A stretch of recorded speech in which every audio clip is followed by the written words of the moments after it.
जङ्घमा पर्दा खुसीको रङ्ग छाउँछ सबैको मनमा यहाँ।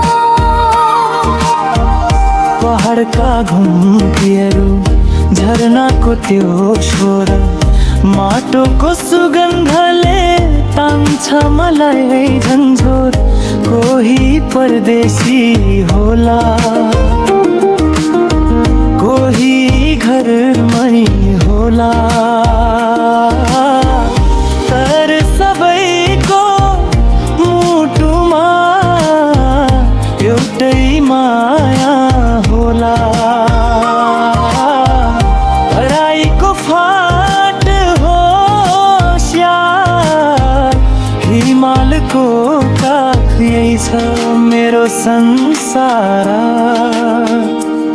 यही छ मेरो आँखा।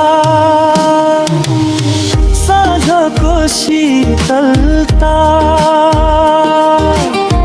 हिमालको फेदीमा मन हरायो मेरो पहाडको यो घेरामा। लाली गुराँस फुल्दाखेरि गाउँ कति राम्रो, स्वर्गको टुक्रा जस्तो प्यारो देश हाम्रो। लाली गुराँस फुल्दाखेरि गाउँ कति राम्रो, स्वर्गको टुक्रा जस्तो प्यारो देश हाम्रो।